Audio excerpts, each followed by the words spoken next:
ఆయన మోపై నిన్నమన్న నువ్వేం చేసినావు అంటాడు. నువ్వేం చేసినావా? మరి నేను వచ్చి 12 నెలలు అయింది, మీ మోడీ 12 నెలల నుంచి ఏం చేసినావు అంటే మా మోడీకి ఇంత పనులు చేస్తాడా అని. నేను ఏదైనా కష్టపడి కొట్లాడి తెస్తే అది మేమే ఇచ్చినామంటాడు.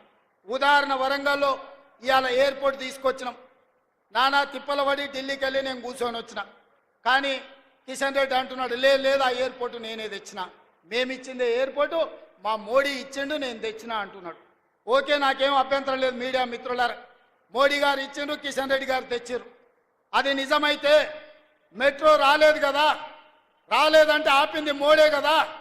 మూసీ నది ప్రక్షాళనకు నిధులు రాలే కదా, ఆపింది మోడే కదా.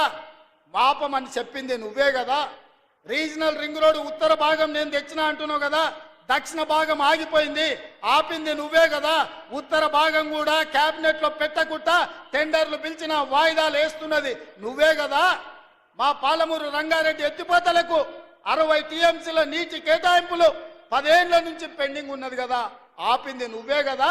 ఈరోజు మా కాళేశ్వరానికి నీటి కేటాయింపులు, మా సమ్మక్క సారలమ్మ ప్రాజెక్టుకు నీటి కేటాయింపులు, మా సీతారామ సాగర్కు నీటి కేటాయింపులు కేంద్ర ప్రభుత్వం 10 ఏళ్ల నుంచి ఆపుతున్నదంటే మోడీ గారు ఆపినట్టే, కిషన్ రెడ్డి గారు చెప్పినట్టే కదా. ఈ లాజిక్ ఎందుకు మిస్ అవుతున్నావు కిషన్ రెడ్డి గారు అని నేను అడుగుతున్నా.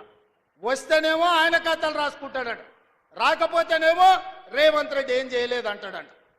నేను 55,000 ఉద్యోగాలు ఇచ్చిన, సంవత్సరానికి 2 కోట్ల ఉద్యోగాలు ఇస్తా అన్నాడు. 12 ఏళ్ళైంది ప్రధానమంత్రిగా మోడీ పదవి చేపట్టి 24 కోట్ల ఉద్యోగాలు ఇవ్వాలి. తెలంగాణ రాష్ట్రంలో నేను ఎల్బీ స్టేడియంలో తలలు లెక్క గట్టి 55,163 మందిని నేను తలలు లెక్క గట్టిస్తా. మీ మోడీ తెలంగాణలో ఎన్ని ఉద్యోగాలు ఇచ్చిండో నువ్వు లెక్క గట్టి చెప్పు కిషన్ రెడ్డి అని నేను అడుగుతున్నా. అయితే గీతే మోడీ ఇచ్చింది 2 బోడి ఉద్యోగాలు, ఒకటి కిషన్ రెడ్డికి, రెండోది బండి సంజయ్కి. ఇదంతా ఎట్లుందా అంటే గుండు అరగుండు బ్రహ్మానందం దగ్గరికి పోయినట్టు ఉంది. ఇవాళ నువ్వు ఏం తెచ్చినావో చెప్పు. ప్రత్యేకంగా నీ నియోజకవర్గంలో సికింద్రాబాద్లో వర్షాలు వచ్చి వరదల్లో మునిగిపోతే ఆనాడు హైదరాబాద్ ప్రజలకు లారీ పోతే లారీ ఇస్తాన్నారు, ఆటో పోతే ఆటో ఇస్తాన్నారు, బండి పోతే బండి ఇస్తాన్నాడు బండి సంజయ్ గారు. ఏమిచ్చిరు? సిల్లి గవర్నర్ ఇచ్చిరా అని నేను అడుగుతున్నా. ఏమి ఇయ్యలేక చేతగాక కేటీఆర్ మాట్లాడుతుంటే అసహనం అక్కసు కనిపిస్తుంది, కిషన్ రెడ్డి మాట్లాడుతుంటే అసూయగా అనిపిస్తుంది. ఎందుకంటే ఆయన నేను జర ఒక దగ్గరనే పెరిగినాం కొంతకాలం.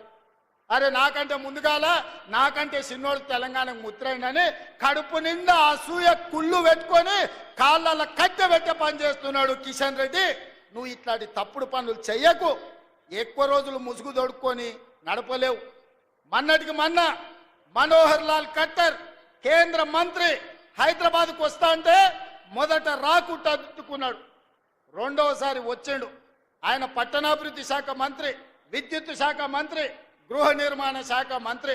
హైదరాబాద్ గ్రాండ్ కాకతీయ హోటల్లో సమీక్ష పెట్టి మంత్రి గారికి మా నివేదికలు ఇస్తే 4 గంటలు చెప్తే నీ సొంత పార్లమెంటు సికింద్రాబాద్లో జరిగిన సమీక్ష సమావేశానికి నువ్వెందుకు డుమ్మా కొట్టినావు?